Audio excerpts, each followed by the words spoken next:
Familia, buenas tardes. Muy pendientes de lo que pueda estar ocurriendo en este preciso instante en el Parlamento de Cataluña. Comenzamos nuestro paseo habitual por la Gran Vía a través de nuestra página web www.ceutatv.com y nuestros perfiles en redes sociales, en Facebook, ya lo saben, Ceuta Televisión, en Twitter, @CeutaTV. Les invitamos a que con el único límite de las buenas formas nos cuenten absolutamente todo lo que quieran. Vamos, como siempre, con el repaso a algunas de las noticias que lo están siendo en clave local. Por ejemplo, a la Federación Provincial de Asociaciones de Vecinos, algunos de los dirigentes díscolos van a llevar ante el Consejo de Transparencia la gestión de Juan Moreno. El sector crítico de la FEPAP ha denunciado que no les han dejado otra salida, tras el ultimátum de la semana pasada en el que se daba a Juan Moreno 48 horas para convocar una Asamblea General Extraordinaria y presentar las cuentas anuales, ultimátum que no obtuvo respuesta del actual presidente de la Federación. Ahora han solicitado al Consejo de Transparencia que revise la gestión de Moreno al frente de la organización vecinal. Apuntan que, dado que reciben una subvención superior a los 100.000 euros, están sujetos al control del mencionado Consejo. Un control que debería ejercer bien sobre la ciudad autónoma, bien sobre la propia Federación. Un nuevo episodio de la fractura abierta dentro de la FEPAP que tendrá que esperar a la resolución del Consejo de Transparencia sobre la cuestión planteada. Mientras tanto, las asociaciones de vecinos se han movilizado al margen de la FEPAP para continuar funcionando. Casi 40 barriadas han organizado la entrega de una placa durante los actos de la Guardia Civil, un obsequio a las fuerzas y cuerpos de seguridad del Estado por la labor que están realizando en la defensa de los valores constitucionales en Cataluña. La frontera sigue siendo objeto de análisis y de debate en la vida política y social de nuestra ciudad. En las últimas horas, miembros de la Confederación de Empresarios de Ceuta y de las centrales sindicales se han reunido precisamente para hablar de la situación de los accesos a Ceuta desde el país vecino. Los sindicatos UGT y Comisiones Obreras y la Confederación de Empresarios se reunían este lunes para fijar sus posturas de cara al encuentro que mantendrán el próximo día 19 con Delegación y Ciudad para abordar la situación de la frontera. Un encuentro fijado inicialmente para marcar un calendario de movilizaciones ante la pasividad de las administraciones una vez transcurrido un mes desde la solicitud de la reunión, que finalmente ha quedado aparcado ante la decisión de las mismas de fijar la cita para el jueves de la próxima semana. Desde la Confederación de Empresarios han explicado a Ceuta Televisión que entre las medidas a implantar de forma más urgente se encuentran, de un lado, la apertura del mayor número de carriles posible en el espacio fronterizo para dotarlo de una mayor fluidez y poner fin a los atascos y retenciones habituales en los últimos meses, y de otro, la necesidad de acabar con el fraude, para lo que deben incrementarse las inspecciones y realizarse un seguimiento de los contenedores que llegan al puerto para garantizar que se descargan en zonas legalmente establecidas. La obligación de las administraciones es velar porque la frontera deje de ser un problema para el desarrollo económico. Especialmente han explicado en estos momentos en que la situación es insoportable para muchas empresas que se están viendo obligadas a reducir sus plantillas. Es por ello que patronal y sindicatos van a cumplir con su parte, presentar un conjunto de medidas a las administraciones y esperar que éstas entren en razón. Y el Boletín Oficial de la ciudad de Ceuta recoge en su edición de este martes el nombramiento de nuevos asesores en el ámbito del Partido Socialista Obrero Español, de su grupo parlamentario socialista, o lo que es lo mismo, el cese de los anteriores. Entre filtraciones a la prensa primero y confirmaciones en perfiles de redes sociales después, la renovación completa del equipo de asesores del Grupo Socialista de la Asamblea estaba pendiente solo de oficializarse, extremo que se ha producido en el Boletín Oficial de la ciudad de este martes con el decreto firmado por el presidente de la ciudad, Juan Vivas, a instancias, el protocolo habitual, de los representantes de cada grupo.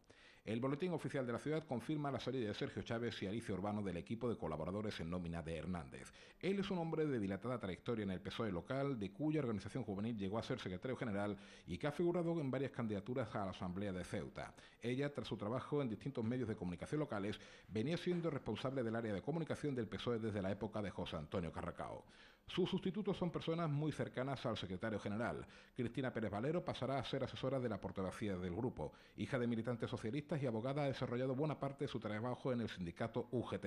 La otra plaza de asesor corresponde a Melchor León Encomienda. Figuró en la última candidatura socialista a las municipales como un fichaje llegado del movimiento vecinal. No en vano, es el actual presidente de la Asociación de Vecinos de San Amaro. León deja de ser secretario de la vicepresidenta segunda de la Asamblea, Maida Daoud, puesto que ocupará la candidata al Senado en las últimas elecciones generales, Suat Mohamed. Este cambio de personal ha hecho más visible la fractura en el PSOE local. Destacados militantes como Sandra López Cantero, Francisco Javier Amieva, con cartas abiertas, o el propio Carracao en redes sociales, han hecho público públicas sus discrepancias tanto con el fondo como, sobre todo, las formas en las que se han producido los ceses.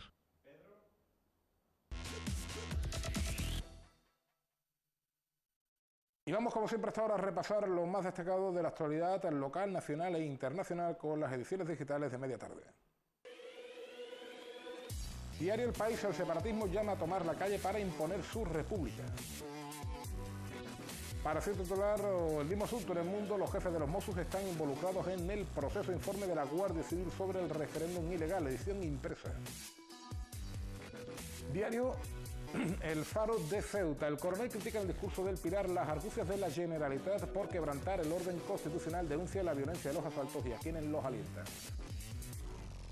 La OCRIF detiene a varias personas en una operación contra el fraude a la Seguridad Social, es el titular del diario El Pueblo de Ceuta. Ceuta al día: la Guardia Civil también cree que la valla ya no sirve para frenar a inmigrantes más coordinados y agresivos. La Verdad de Ceuta: rescatados 12 inmigrantes, 2 pateras en el estrecho.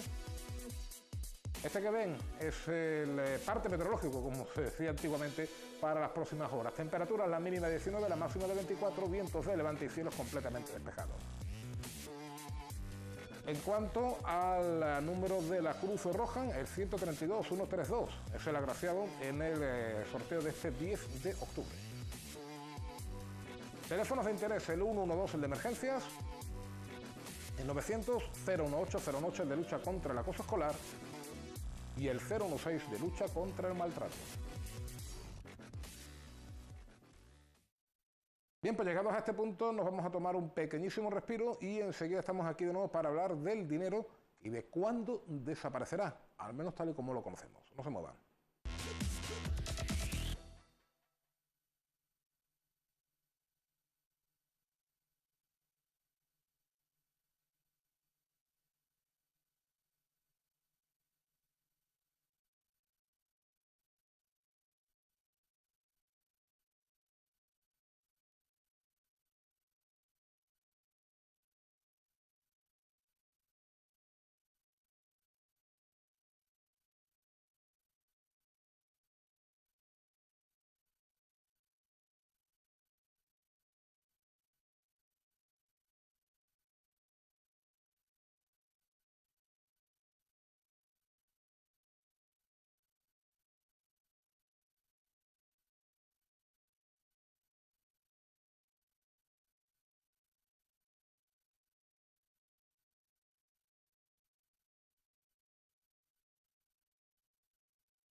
Bueno, pues las noticias que nos llegan desde Barcelona es que de momento no hay noticia, o mejor dicho, hay una variación horaria a petición del presidente de la Generalitat, Carles Puigdemont. Se acaba de retrasar 1 hora el pleno en el que, en teoría, todo indica que puede producirse la declaración unilateral de independencia. En cualquier caso, vamos a hablar, bueno, eso será dentro de unos minutos, no sabemos si Cataluña en un momento determinado, dentro del futuro, será o no Estado independiente, pero también nos vamos a inquirir, nos vamos a preguntar por el futuro, algo que puede sonar a ciencia ficción, pero que cada día está más presente, como decimos, en nuestra vida cotidiana, porque ¿cuántos de ustedes hacen compras, cuántos de nosotros hacemos compras ya cada vez con cantidades más bajas sin sacar una sola moneda o un solo billete? Es decir, ¿podrá el dinero electrónico eliminar el dinero tal y como lo hemos conocido hasta ahora? Bueno, pues vamos a preguntarle a nuestro experto, no sé si en economía, pero al menos sí en informática, don José Luis Calvo. Buenas tardes. Hola, buenas tardes, ¿qué tal, Juan?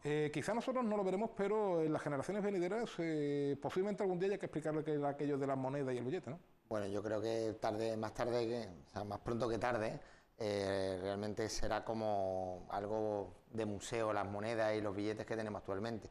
De hecho, ya hoy la mayoría de las transacciones económicas se hacen a nivel de usuario, se hacen también a través de moneda electrónica, que se viene denominando, es decir, a través de pago con tarjeta, pago con sistemas PayPal a través de Internet, o incluso con los propios móviles, que ahora están los bancos, las entidades bancarias sobre todo, imponiendo mucho el pago a través de dispositivos móviles. Bueno, ya hay algunas ciudades en el norte de Europa, creo que era Copenhague, en la que los servicios públicos ya no admitían, creo que no será Copenhague o Estocolmo, bueno, algunas de estas de por ahí arriba, ya no admitían el pago en metálico, sino todo eso a través ya de, bueno, pues del dinero de papel, que se le llama, del dinero de plástico, lo cual esto convierte a algo de lo que hablábamos antes del verano, ¿verdad?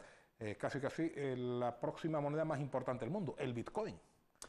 Bueno, el Bitcoin solo tiene un problema por el que todavía no creo que no se ha extendido tanto, y es que no depende de la gestión de ninguna entidad. Esto que a priori es una ventaja, para los gobiernos me imagino que será una desventaja, es decir, porque no controlar la moneda no creo que sea del agrado de ningún gobierno. El Bitcoin es una moneda libre. O sea, no está controlada por nadie, no tiene ningún organismo que la gestione, y entonces, pues claro, es una moneda difícilmente controlable por los gobiernos, que son los que al final tienen intereses en saber dónde está el dinero de las personas que están en su país. Y además los gobiernos pueden realizar a través de las monedas, en este caso, bueno, pues España nos ha pasado algo parecido con el tránsito de la peseta, cedíamos soberanía nacional a la Unión Europea porque perdíamos, bueno, pues uno de los principales instrumentos de cualquier soberanía, que es la peseta, ¿no? La propia moneda. Ahora, bueno, pues cada vez que este señor Mario Draghi se pone delante de la prensa, millones de europeos nos echamos a temblar, a ver lo que va a soltar esta criatura por la boca. Claro, entiendo que si llegara un momento en que el Bitcoin fuera la moneda dominante, a lo mejor lo que desaparecerían serían incluso los gobiernos de la tierra, es decir, algo tan poético, tan onírico, tantas veces cantado, ¿verdad? Ojalá desapareciera el dinero de las monedas. Es que, cuidado, que las próximas generaciones los pueden ver, ¿eh? Hombre, la realidad es que la moneda electrónica, en este caso el Bitcoin, es una moneda bastante fuerte. De hecho, yo estuve mirando cuánto teníamos el cambio de Bitcoin, porque realmente al final es un tipo más de moneda, podemos comprar Bitcoin igual que podemos comprar dólares, y estaba en torno a los $4.000 el Bitcoin. O sea que es una moneda bastante fuerte en el mercado. Es decir, un Bitcoin $4.000. Sí. 2.500, 3.000 euros más o menos. Sí. Estaba un cambio bastante fuerte. Y a mí me sorprendió porque realmente no me había parado a mirar qué valor tenía realmente un Bitcoin. Y como ya me propusiste hablar de este tema, estuve mirándolo y digo, hostia, pues no me imaginaba que fuera un cambio tan grande. Y tiene bastante peso, y además por la forma en la que está hecho es muy segura. Es decir, que aparentemente, que puede parecernos que esto es una moneda que nadie controla, si nadie la controla, ¿cómo sabemos que esto funciona? Bueno, pues por la forma en la que se gestiona la moneda es bastante segura. Bueno, llegará momentos en que el Bitcoin se imponga, insisto, no sé si lo veremos nosotros o quizás las generaciones venideras, pero lo que sí está claro es que el dinero de plástico cada día manda más. Recuerden que hay muchos comercios en los que hasta hace unos meses, un par de años, para pasar la tarjeta se requería un mínimo de gasto. Hay otros comercios, y cada vez son más, en los que ni siquiera, decir, te puedes llevar, pues no sé, este bolígrafo que tengo en mi mano, una barra de pan, elementos, bueno, pues no muy caro, y puedes pasarlo con la tarjeta perfectamente. Bueno, de hecho, no solamente paga un bolígrafo, sino que nos podemos prestar dinero. La empresa esta de mensajería WhatsApp, famosa y conocida por todo el mundo, quiere incorporar entre uno de los servicios que va a incorporar en las próximas versiones, está en ello en desarrollo, es un sistema de intercambio económico, es decir, que yo te pueda decirme, oye Juanjo, ¿me dejas 10 euros que necesito comprar una cosa? Y tú a través de WhatsApp me envías 10 euros a mi cuenta. Entonces, ese tipo de intercambio de moneda sin que intervenga por medio un banco ya es posible y de hecho se está desarrollando. Lo que pareció en su día, hubo un intento hace mucho de las tarjetas monedero que al final no tuvo mucho éxito, no sé si nos acordamos de las famosas tarjetas monedero para pegar pequeñas cantidades. Eso no llegó a triunfar mucho, sin embargo ahora sí que se le está dando un nuevo impulso y a través del pago por el móvil o el pago con tarjeta ya la tarjeta LES, de esta del contactless, entonces nos están permitiendo que eso mejore bastante y ya nos permiten, como tú dices, comprar cosas de cantidades muy pequeñas, sin un mínimo. Yo cuento una anécdota personal. Creo que fue el jueves o el viernes hice la transferencia bancaria o el movimiento con mi tarjeta, creo que más bajo que recuerdo, 1,50, que es lo que vale un billete simple en el metro de Madrid.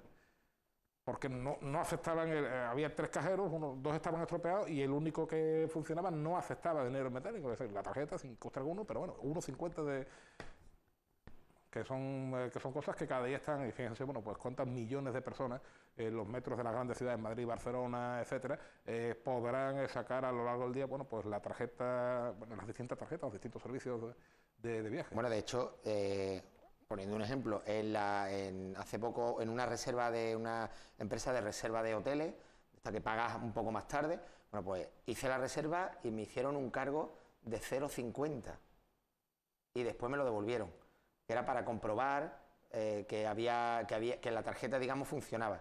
En vez de hacer otro tipo de comprobación, lo que hacen es el cargo. Si el cargo está aprobado, pues te devuelve los 0,50. O sea que incluso 0,50 la transacción electrónica fue por menos valor. Yo no sé, fue un pago con tarjeta, realmente fue asociado a la tarjeta mía de crédito. O sea que realmente el pago con tarjeta ya no es como antes, que ibas, lo que tú decías, no, un mínimo 6 euros, ya te aceptan tarjeta en cualquier sitio y por cualquier importe, lo cual está facilitando mucho las compras y además está haciendo que cada vez sea menos necesario el dinero tal y como lo conocemos, las monedas y los billetes. Pero es que puestos además a teorizar mucho con esto, José Luis, lo que va a desaparecer no solo son, llevando esto al extremo, claro, como comentamos al principio, no solo son las monedas, los billetes, prácticamente haciendo los gobiernos, sino incluso las propias fronteras. Por lo menos para las transacciones comerciales, porque precisamente las fronteras existen, entre otros muchos motivos, para mantener un cierto equilibrio comercial que si llega un momento en que el dinero electrónico se generalice y se imponga la moneda y el papel, muchas no van a tener ya ningún tipo de sentido. Bueno, de hecho, que hablábamos antes del Bitcoin, una de las cosas que tiene, una de las ventajas que tiene la moneda esta, el Bitcoin, que es una moneda, es que las transacciones se hacen siempre entre particulares. Es decir, si yo te compro a ti, te pago a ti directamente, porque lo que te estoy dando realmente es una clave, es un sistema de criptográfico y lo que te estoy dando es una clave para ti. Entonces te puedo pagar por correo electrónico, te puedo pagar por cualquier mecanismo porque realmente no importa. Incluso te puedo pagar con un papel escribiéndote el código mío criptográfico de mi moneda, te lo puedo dar.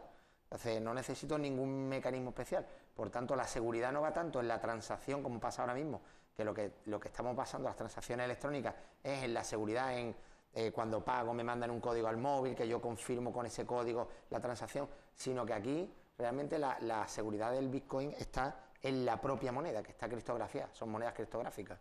¿Qué va a pasar entonces con, por ejemplo, el cobro de impuestos? Bueno, realmente se podría hacer un cobro de impuestos, lo único que en lugar de a una persona, pues se le daría a una entidad. Tú puedes tener una cuenta Bitcoin, una o muchas cuentas Bitcoin, y podrías pagarle a cualquier entidad. Una entidad podría tener una cuenta Bitcoin. La moneda Bitcoin también es limitada, es decir, no podemos generar monedas. De vez en cuando se van metiendo periódicamente pequeñas cantidades para un poco, como el mercado está creciendo, pero lo que se intenta es no hacer que la moneda se devalúe. No, en cualquier caso, ya digo, el Bitcoin podrá ser moneda universal, pero a la vuelta Hombre, yo creo que muchos años. No tiene el apoyo principal, que es el apoyo de las entidades bancarias y de los gobiernos, y entonces eso hace que ralentice mucho el proceso aunque tenga muchas ventajas, hace que se ralentice mucho los procesos de desarrollo y de utilización, aunque hay muchísimas empresas ya que la admiten como moneda de pago. Bueno, recuerden cuando el escándalo WannaCry, que fue aquel virus informático que tuvo a todo el mundo jaque, que incluso llegó a administraciones empresas importantes en España, el propio Ayuntamiento de Ceuta, ¿no? Por no ir más lejos a pagar sus sistemas informáticos, los inventores del wannabe, de aquel virus, lo que pedían era un pago precisamente en bitcoins. Claro, cuando uno entiende que un bitcoin, el cambio del dólar son 4.000 euros, 4.000 dólares, perdón, entiende por qué se pedían, no sé si eran 15 o 20 millones de bitcoins, una auténtica barbaridad. Claro, te van pidiendo, bueno, el Bitcoin también tiene su moneda, tiene moneda fraccionaria, se puede dividir en céntimos, o sea, te puede hacer 0,03 Bitcoin, lo puedes pagar. Una de las cosas de esta moneda que tiene, y que lo que no le gusta mucho a los gobiernos, es que, por ejemplo, como no tienes asociado un banco, ni una cuenta bancaria, ni realmente tú las monedas como si tuvieras monedas en tu casa. Imaginamos que yo mañana cojo y digo, bueno, voy a poner en funcionamiento una moneda, me hago papelito, y decidimos entre un montón de gente que esa moneda es de curso legal entre nosotros y podemos pagarnos, intercambiarnos como en esa moneda cosas. Lo que ocurre, al no controlarla a nadie, no tenemos una entidad que nos pueda decir, bueno, pues si no pagas yo te retiro los fondos, te los bloqueo, Entonces, en ese sentido es por lo que no tiene apoyos gubernamentales y además es totalmente secreta. Es decir, yo te puedo dar, para hacer una transacción económica en Bitcoin, no necesitamos saber quién es el destinatario de la transacción. Yo te puedo pagar a ti y tú no conocerme a mí de nada, ni tener ningún dato sobre mí. Si tú mandas a una dirección cualquiera del mundo un objeto y yo te pago a ti, a un correo electrónico, a través de otra cuenta de correo electrónico, me puedo inventar para la ocasión, te mando las monedas. Pero parece que esto no se está inventando nada, y me explico, porque ha sido precisamente el método de funcionamiento de los grandes paraísos fiscales, Suiza, Andorra, Panamá, etcétera, aquellos de tener un cliente que me mueve X millones de euros, pero lo tengo registrado como, no sé, urogallo azul. Bueno, sí, pero en este caso, lo que tenemos, en este caso, por ejemplo, en el caso de los paraísos fiscales, por lo que yo tengo entendido, sí que es cierto que tú lo tienes a nombre de otra entendido, cuidado, aquí pues, lo tenemos a nombre de personas ficticias, pero detrás sí que hay, el banco sí sabe de quién es el dinero. Hay unas personas detrás que investigando y si tirando de los hilos adecuados se podría averiguar. En este caso es que no es necesario, el dinero no tiene una cara visible, es decir, no es necesario que haya nadie detrás del dinero. Simplemente el dinero es un código, entonces yo cojo un código y te lo envío y el dinero ya es tuyo. No necesitas saber que soy yo el que te lo manda. Es difícil de seguir el rastro. De hecho, se ha utilizado mucho en temas delictivos o para todo lo que son temas de pagos extraños. Lo utilizan también mucho los temas de mafia y de pagos por Bitcoin. Se utilizan para ese tema porque no deja ningún rastro. Porque el Bitcoin tiene un lado negro, oscuro, oscurísimo también. Claro, bueno, eso va dentro de la libertad de anonimato. Es decir, el anonimato tiene cosas buenas y tiene, pues claro, en este caso sus cosas malas, que estamos permitiendo que gente pues trafique con moneda ahí, pagando cosas que a lo mejor no puede seguirle el rastro. Entonces, bueno, pues en ese sentido tiene su lado oscuro. Ajá. En cualquier caso, siempre tendrá que haber una actividad humana. Yo compro con Bitcoin, pues no lo sé. Bueno, sí o no. Porque ahora acabo de caer en aquello de las impresoras 3D, ¿no? Una cámara como las que tenemos aquí, alguien en algún momento me la tendrá que traer o descargarme el molde para imprimirlo en la impresora 3D. Claro, bueno, lo que funciona, el sistema de pago, lo que hay son empresas que lo que hacen es de intermediarios entre el comprador y el vendedor. Entonces, cuando tú compras algo, evidentemente cuando compras algo físico, lo envías a algún sitio, lo que sigues tú el rastro. En ese sentido, a ver, siempre se puede seguir el rastro, evidentemente, pero tú lo que sigues el rastro es del objeto que compras. No puedes saber la persona. Si ese objeto lo recoge, imagínate, mi madre, pues tú podrías seguirle el rastro a mi madre y a través de mi madre llega hasta mí. Pero si yo consigo que ese rastro se vaya perdiendo... y con 3 o 4 personas es más complicado. Claro, entonces es más complejo que si tú tienes una transacción económica que nada más que tienes que decir desde qué cuenta a qué cuenta ha sido. Y las cuentas siempre tienen asociado al final alguien o alguna entidad detrás. Bueno, pues creo que los servicios financieros, me da también que los servicios de inteligencia de todo el mundo, etcétera, se van a tener que poner y bien las pilas. Las pilas. Porque las reglas del juego van a cambiar radicalmente en los próximos años. Yo creo que cada vez tendemos a tener menos dinero físico y más dinero electrónico y bueno, pues en este sentido, pues eso se estará moviendo y tendemos, ya bueno, incluso hay ya dispositivos como relojes que nos permiten el pago. Y tener nuestro dinero electrónico, simplemente pasar nuestro reloj y ya podemos pagar, igual que pasamos el móvil. Es decir, ya hay multitud de dispositivos que nos van a permitir. Hace poco salía en la tele que un implante que te hacían para registrarte las entradas, las salidas del trabajo. Bueno, pues en cualquier circuito podíamos imprimir nuestro código que nos permita pagar. Bueno, luego estamos los que no tenemos dinero, ni físico ni electrónico, Bueno, que somos la mayoría, pero bueno. Eso es otra cuestión, es decir, ya una cosa es cómo puedas pagar y otra cosa es que puedas pagar o no, porque tengas o no tengas dinero. En fin, don José Luis, hasta la próxima semana. Bueno, encantada, aquí estamos, esperemos que la próxima semana estemos de nuevo aquí todos juntos, incluyendo a Cataluña, no se nos hayan ido. Bueno, de momento Puigdemont ha tenido el detalle de aplazar la DUI hasta que terminemos el programa. Yo creo que le ha interesado el tema y se ha quedado a verlo. O sea que muchas gracias, presidente, si nos está viendo. Seguimos en un par de minutos.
Las noticias que nos llegan desde Cataluña son que ese aplazamiento de 1 hora en el pleno en el que el presidente de la Generalitat, Carles Puigdemont, tiene previsto declarar unilateralmente la independencia, estarían vinculados con algunas conversaciones entre Puigdemont y el Consejo de Europa, aunque el Parlamento Europeo, insisto, acaba de desmentir hace unos segundos este extremo. Esta información que les acabo de dar, la ya desmentida por la Comisión Europea, la ofrecía hace unos minutos la televisión autonómica catalana TV3.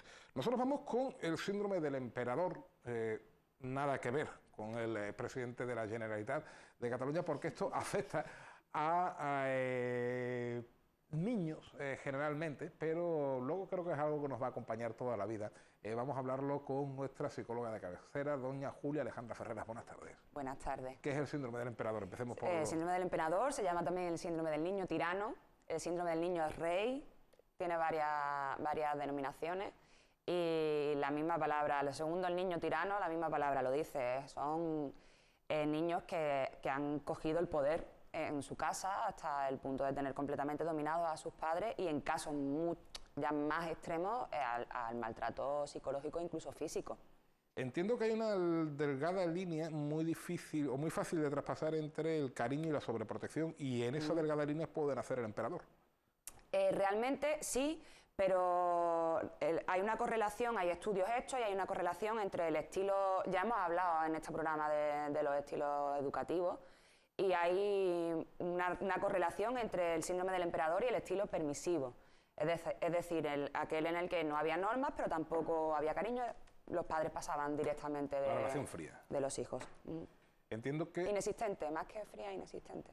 Con lo cual el síndrome del emperador puede darse más en familias desestructuradas. Cuando hablo de familias desestructuradas no tiene por qué referirse, no estoy pensando exclusivamente en familias de estratos sociales o económicos humildes o modestos, sino pues la ruptura de una familia puede producirse en cualquier ámbito de la sociedad, como decíamos, ¿no? Hay familias que pues, tienen mucho dinero, pero no sabe el padre ni la madre, y entonces ahí es perfectamente posible que nazca un emperador. Sí, de hecho, normalmente suelen ser hijos únicos, suele aparecer en edades muy tempranas. De hecho, a partir del año ya se pueden empezar a ver señales de un futuro emperador que se podría corregir a tiempo. También hay que decir que no solo es el estilo educativo o la educación, porque siempre se ha culpado a los padres, y no es solo el estilo educativo utilizado por los padres lo que va a crear un futuro niño emperador, sino que ya está comprobado que la sociedad consumista, las nuevas tecnologías que están influyendo muy negativamente en la crianza de los niños, todo eso, incluso una predisposición genética a desarrollar el síndrome. Es decir, no solamente podemos culpar a los padres y a la forma de crianza, no es solamente eso lo que va a generar un futuro síndrome del emperador. Hablaba de síntomas en un año, en niños pues que apenas saben andar. ¿Qué tipo de síntomas? Pues, por ejemplo, una bajísima tolerancia a la frustración, a la espera. Son niños muy impacientes, niños que desde el segundo 0 ya están llorando. No han llegado ni siquiera... Son niños muy demandantes de atención. Son niños que van a necesitar estar siempre encima de su madre, por ejemplo. Van a tener un apego excesivo, van a tener un apego inadecuado. Eso no quiere decir que vaya a haber un futuro síndrome del emperador, pero ya estamos viendo algunas pistas. Ajá. En la edad adulta, imagino al niño emperador, al niño tirano, como un adulto infeliz que busque quizá compensarlo todo con temas materiales, con aquello de tener el mejor coche, la mejor moto, el mejor libro, la mejor casa, pero al que siempre le falte algo. Es decir, no sé si esto en teoría es un trastorno compulsivo relacionado con la compra. No sé si puede ser una consecuencia en la edad adulta. Vamos a ver, el síndrome del emperador es un síndrome infantil, es decir, no se va a prolongar hasta la vida adulta, pero sí va a desembocar probablemente en otros trastornos o no. Pero lo más probable es que sí desemboque en otros trastornos. Imagínate, la premisa del niño tirano es lo quiero todo ya. Imagínate ese niño cuando crece y se enfrente a la cruel realidad, que no lo va a tener todo ni lo va a tener ya. Pues evidentemente va a ser un adulto inseguro, va a ser un adulto con una baja tolerancia a la frustración, exactamente igual que cuando era niño, pero incluso llegado a un punto más exacerbado. van a ser adultos que, como tú bien has dicho, van a intentar llenar esas carencias con cosas materiales. Es difícil, ¿no? Porque entiendo que un niño, per se, cualquier niño, es caprichoso. El niño lo quiere y a todos nos da mucha ternura, ¿no? Todos los que tenemos algún niño a nuestro alrededor, ¿no? Nos da mucha ternura y voy a dejar a mi hijo, a mi sobrino, etcétera, con las ganas, Angelito, que está llorando de un coche. Y todos en algún momento hacemos el esfuerzo de comprarle, bueno, pues el coche, la muñequita, el chupa chupa, en fin, lo que al niño se le antoja. Entiendo que es difícil en esos momentos en los que, insisto, todos pecamos, tener presente que podemos estar desarrollando un síndrome o contribuyendo a... Vamos a ver, es que es algo que hemos dicho, siempre que hemos hablado de los trastornos de niños o el síndrome infantiles, siempre hemos dicho lo mismo, que al niño, aunque hay que tratarlo como niño, también hay que darle explicaciones. Y muchas veces no se trata del sí y el no, sino que se puede explicar que el Tito venga y te compre un coche. No significa que todas las veces... Claro, es algo puntual, pero también debes entender que cuando se te dice que no y se te explica por qué no, tú tienes que acatar esa norma. Es decir, no es incompatible que tú como tío, padre, etcétera. Abuelo, mandile un abuelo que no. No es incompatible, no vamos a decirle ahora a todo el mundo que el estar comprándole a sus sobrinos, a sus nietos regalos cuando quieren es contribuir a la formación de un síndrome. Esto, lo decía ya en maneras excesivas, ¿no? Es decir, evidentemente todos compramos, todos regalamos, pero ya digo, en plan de, no sé, el niño viene a la tele, quiere ese foco y yo le bajo ese foco al niño y le compro. No, vamos a ver, que hay una diferencia, por ejemplo, cuando es el tema de comprar incluso una chuchería, ¿vale? No estamos hablando ya ni de un juguete, una chuchería. La diferencia es que te venga tu sobrino o sobrina y te pida, anda Tito, cómprame una chuchería. Y tú ya ahí decides a que el niño ya esté con la pataleta y esté por sus narices que va a conseguir esa chuchería. Entonces, ahí está la diferencia, ahí es cuando no tenemos que ceder. Ahí la respuesta sería correcta, como se ha dicho siempre en España, ni chuchería ni chucherío. Ahí está, muy de madre esa frase, ni chuchería ni chucherío. Es decir, ahí es donde tenemos que educar, ahí es donde tenemos que enseñarle al niño que de esa manera no va a conseguir las cosas. Porque al niño no le vamos a enseñar que no va a conseguir lo que él quiere. Al niño le vamos a enseñar que las cosas se consiguen teniendo un comportamiento adecuado. Currando, exactamente, esfuerzo, como una educación. Exactamente, pero nunca con un mal comportamiento, que ahí es donde fallamos. Yo sé que es muy difícil, que cuando tienes a un niño 30 minutos de reloj sentado en la puerta de un kiosco pataleando, pues que al final te pueda. A lo mejor. Pero de verdad que si se aguanta, al final se consigue. Yo siempre lo digo. Además, eso es algo muy típico, es un problema muy típico de padres que vienen a consulta. Y es, quiero que mi hijo deje de... Y yo siempre me río, porque no tengo que trabajar con el niño, tengo que trabajar con los padres. Por supuesto. A lo mejor la clave está en que no llegue la espera media hora pataleando la puerta a un kiosco. Vamos a ver, hay niños muy resistentes, ¿eh?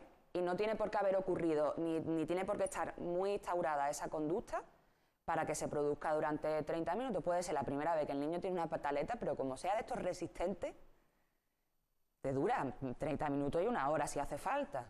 O sea, que no tiene por qué ser algo habitual en el niño. Que he visto de todo. Es que hay niños que a los 2 minutos se dan cuenta que no, y hay niños que tienen muchísima paciencia. Mucha. Y, bueno, en fin, cosas de niños, ¿no? A fin de cuentas, yo creo que todos hemos tenido alguna pataleta de niño cuando hemos ido, todos hemos querido esto y por qué no, y todos hemos llorado, nos hemos tirado al suelo cuando teníamos 2 o 3 años. Yo creo que lo de tirarme al suelo, doña Elena, que es mi madre, no, yo conozco a tu madre y me da a mí la impresión de que no fue. No, yo creo que no. Y en mi caso, pero además no lo ha tenido que decir nunca, ¿eh? Y en mi caso creo que tampoco éramos de que nos tiráramos al suelo y montáramos numeritos. Pero bueno, en algún momento seguro que alguna pataleta tenemos en nuestro inmaculado expediente. Sí. En fin, el síndrome del emperador, que sí está diagnosticado, sí está catalogado, no como por ejemplo recuerdan aquellos síndromes de Peter Pan y Wendy que estaban ahí, se sabía de lo que hablamos, pero no estaban muy bien determinados, digamos así, sí está catalogado. ¿En qué campo de la...? Trastorno de infantiles. Trastorno infantil, ¿no? Por cierto, no tiene nada que ver, pero no queremos dejar pasar la oportunidad para mandar un fuerte abrazo a todo el colectivo que trabaja por la salud mental en su día. Efectivamente. Bueno, pues porque sobre todo a todas las personas que padecen algún tipo de enfermedad mental, pero en estos años en los que poco a poco empiezan a tirar las barreras abajo, en las que poco a poco empiezan a salir, entre comillas, del armario, valga el término coloquial, para decir aquello de yo tengo una esquizofrenia, tengo una bipolaridad, etcétera, etcétera, y soy tan normal como ustedes. Así que un aplauso, un abrazo para ellos y a seguir por ese camino. Doña Julia, a usted la espero ¿La semana que viene? la semana que viene. Perfecto. Pues hasta entonces. Hasta entonces. Seguimos en unos minutos.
Esta cadena es posiblemente la papeleta más buscada en nuestro país en las últimas semanas. La papeleta en la que se pregunta si se quiere que Cataluña sea o no una república independiente, la famosa del referéndum. En fin, a esta hora estaba previsto que le estuviéramos analizando qué ha pasado en el Parlamento catalán, pero la noticia es que efectivamente no ha pasado absolutamente nada. Hay ahora mismo noticias confusas sobre posibles contactos del presidente de Cataluña en torno o con mediadores internacionales, algo que ya ha sido desmentido al menos por parte del Parlamento Europeo. Como no podemos analizar la noticia, sí vamos a hacer un juego, muy breve eso sí, de anticipación a esa noticia. Nos acompañan el vicesecretario general del Partido Popular, Carlos Rontomé, buenas tardes. Hola, buenas tardes. El portavoz en nuestra ciudad de Podemos, don Julio Basulco, buenas tardes. Muy buenas. Y el portavoz de Ciudadanos en la Asamblea, don Javier Vargas, buenas tardes. Hola, buenas tardes. Yo os iba a preguntar qué ha pasado, pero ahora la pregunta cambia. ¿Qué puede pasar dentro de unos minutos? Bueno, eso sí que es difícil, eso de sacar la bola de cristal. La verdad es que es difícil. A mí me ha sorprendido el hecho de retrasar la comparecencia y la reunión. Puede ser un indicador de que algo ha cambiado. Yo aún así creo que Puigdemont se va a mantener en sus 13 por presiones internas, ¿no? Yo creo que va a seguir adelante con esa declaración de independencia, ¿no? Julio. Pues bueno, pues no lo sé. Nuestra postura es clara. Estamos en contra de la DUI, estamos en contra de la Declaración Unilateral de Independencia, porque pensamos que, al margen de que no queremos que Cataluña se vaya, no hay que dibujar ningún escenario en el cual el Partido Popular tenga más fácil aplicar el 155 de la Constitución o incluso el 116. No queremos que haya pérdida de libertades, no queremos que Cataluña tenga un retroceso en el cual tenga que acabar pidiendo otra vez libertad, amnistía y estatuto de autonomía, como en la época de la transición, y por lo tanto esperemos que no haya DUI. Otra cosa es lo que vaya a pasar, que parece que Puigdemont no está muy por bajarse del carro, ¿no? Don Javier. Pues yo pienso, en primer lugar, lastimoso haber llegado a este punto. Actualmente no existen instituciones de funcionamiento democrática en Cataluña y bien claro está, habremos de dejar pasar unos días, que lo que pretende el gobierno de la Generalitat es instalarse en el conflicto como instrumento para conseguir sus objetivos. Por cierto, un nombre que empieza a cobrar protagonismo en los últimos minutos, Donald Tusk, el presidente de la Comisión Europea, que al parecer y según algunas informaciones habrá dicho pues aquello de no declare usted nada contrario a la ley o después no nos venga usted con historias de este tipo para que se las reconozcamos. Javier Vargas, de alguna manera se adelanta la pregunta que os quería hacer. ¿Cómo hemos llegado a este punto, Carlos? Bueno, pues el punto, creo que ya ha habido bastantes análisis sobre el tema. El punto es las dinámicas de los partidos nacionalistas son esas.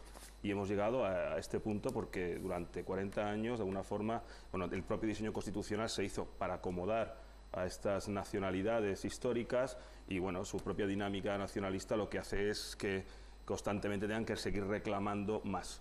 Y ya llega un momento que ya no pueden reclamar más y ya el salto siguiente es el de la independencia, que además se lleva gestando hace ya unos años, ¿no? Yo lo único que quería apuntar lo que dice Julio de los derechos civiles, que no quiere que se aplique ninguna norma que restrinja los derechos civiles de los catalanes ya están restringidos ahora mismo.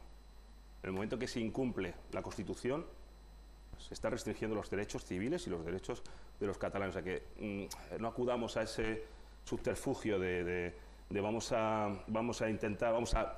apoyamos una no aplicación de la ley para evitar que pierdan derechos quienes ya las ha perdido, ¿no? Yo creo que un elemento sustancial y fundamental es cuando el Partido Popular lleva al Tribunal Constitucional el Estatuto de Autonomía de Cataluña, aprobado por las Cortes catalanas, aprobado por las Cortes españolas y también aprobado en referéndum por la ciudadanía catalana. Creo que el nacionalismo es algo que existe en España, en nuestro país, desde siempre. Existen nacionalidades históricas, por eso en la propia Constitución se habla de regiones y nacionalidades, porque existen diferencias, porque hay territorios con una cultura, con una historia diferenciada con respecto al resto, y el Partido Popular siempre ha intentado negar esa realidad, en lugar de buscar vías de diálogo, vías para comprender que Cataluña, que Euskadi, que Galicia son territorios con diferencia con respecto al resto, ha querido siempre imponer la lógica del palo, como hemos visto el día 1 de octubre, que creo que, por cierto, es cuando el Partido Popular pierde el relato creo que a nivel internacional se ha visto, con motivo del 1 de octubre, que en Cataluña existe un conflicto político que debe tener soluciones políticas y que en cambio el gobierno del Partido Popular solamente sabe actuar con la ley en la mano, aunque esa ley suponga reprimir a toda la ciudadanía catalana. Javier. Vamos a ver, yo quiero empezar diciendo, yo que soy castellano, de Castilla, que no es una nacionalidad de España, que por lo visto no tenemos lengua propia, pues me resulta sorprendente estos planteamientos que fueron inicialmente concesiones precisamente a aquellas regiones que tenían más intereses en conseguir una autonomía, intereses burgueses, por cierto, de la clase burguesa respectiva. Esto no ha sido una deriva sin más, esto ha sido ha habido una cierta programación desde los orígenes de la democracia para concluir no en un amplio autogobierno de esta autonomía, sino en una profunda situación de deslealtad respecto a la Constitución que les posibilitó su condición de autonomía y su propio estatuto, porque no solo han negado la Constitución, sino su propio estatuto y sus propias leyes. Ahora mismo estamos llegando a la conclusión de lo que ha sido el nacionalismo, en este caso catalán, durante toda la historia democrática. Tanto Partido Popular como PSOE han ido alimentando a este monstruo y ahora mismo, pues ahí lo tenemos. ¿Cómo debe reaccionar el gobierno central si dentro de unos minutos, no sé cuándo ya, Puigdemont declarara unilateralmente la independencia? Bueno, pues no sé exactamente cuál va a ser las decisiones que tome el gobierno, pero evidentemente tendrá que atenerse a lo que la Constitución le permite. Porque es curioso porque Julio hace un momento hablaba de que la Constitución se reconoce las nacionalidades y regiones, pero en ese mismo artículo 2, dice que España es una nación única e indivisible, o sea, no se puede coger una parte del artículo y olvidar el todo, el resto. Y por supuesto, eso de que el Partido Popular tiene unas dinámicas y tal, me parece que no es muy certero. Entre otras cosas, tienes que revisar quiénes fueron los padres de la Constitución. Bueno, me los conozco. Bueno, bien, pues ya está. Pues entonces, evidentemente, no me puedes decir que eso ha sido una dinámica centralista, por así decirlo, y tal, y del palo, ¿no? Bueno, eso por un lado. ¿Cómo va a actuar el gobierno? Pues, ¿Cómo debería actuar? Bueno, yo creo que lo primero, como ha dicho Javier, hay que restablecer el orden constitucional y hay que restablecer la legalidad. Aquello es decir, hay una autonomía que ha hecho que está en una situación de deslealtad absoluta con respecto al Estado y que tiene que ser corregida esa situación, porque para eso está ese artículo que, por cierto, no es único.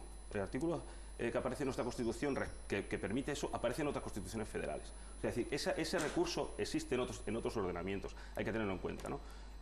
Pues actuar de acuerdo a los intereses generales de los españoles, porque tampoco todos los catalanes están en esa tesitura.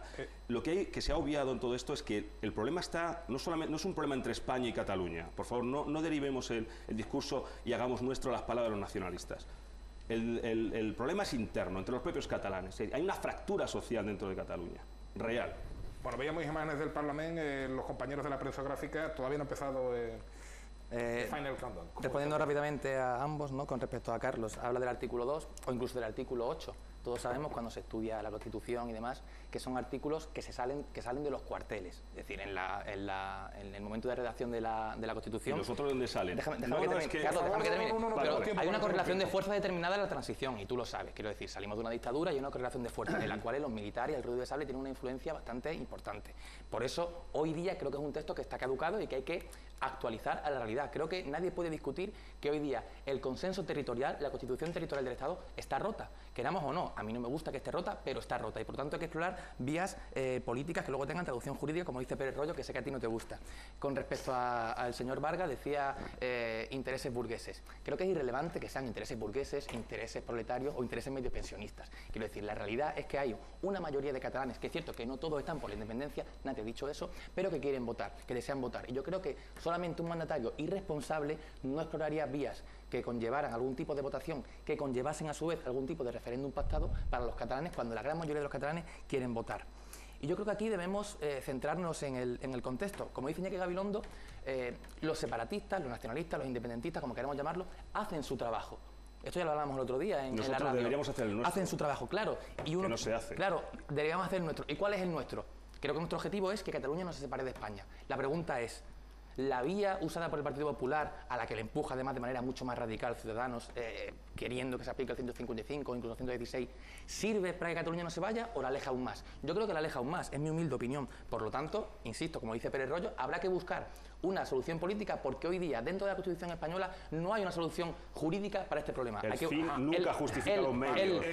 Lo que tiene que hacer un político es buscar soluciones políticas que luego se traduzcan jurídicamente. El fin nunca justifica los medios, pero el fin de nuestro programa está cerca. Javier Vargas tiene que responder. Yo quiero negar que sea la mayoría de los catalanes, no es la mayoría de las catalanes. ¿Que quiera votar? Y pueden votar, bien fácil lo tiene. Ese gobierno autonómico tiene capacidad de convocar elecciones. Ya. Y no lo está haciendo. El que afirma que el 90% de los catalanes quiere la independencia, tiene muy fácil No quiere la independencia, hacerlo. que quieren votar. Por favor, no nos interrumpamos. Perdón. Es un mecanismo que está ahí. Lo que pasa es que han roto las reglas. Ellos quieren lo que quieren. Y a la vista está, me parece a mí, por desgracia, que no van a escatimar medios pasando por encima de todo lo que haga falta. Hablar de democracia o de diálogo, como hacen algunos, en estas circunstancias, pues es bastante aventurado. Yo quiero decir una cosa, quiero recordar a Albert Rivera. ¿Qué político español conoce mejor la realidad social y la realidad política de Cataluña que Albert Rivera y todos los compañeros de Ciudadanos de Cataluña? Y Albert Rivera, efectivamente, está siendo de los más radicales a la hora de exigir la aplicación del 155. Lleva avisando que va a haber una declaración unilateral de independencia cuando se estaba hablando del referéndum de hace 2 domingos. Y a la vista está. En vísperas estamos.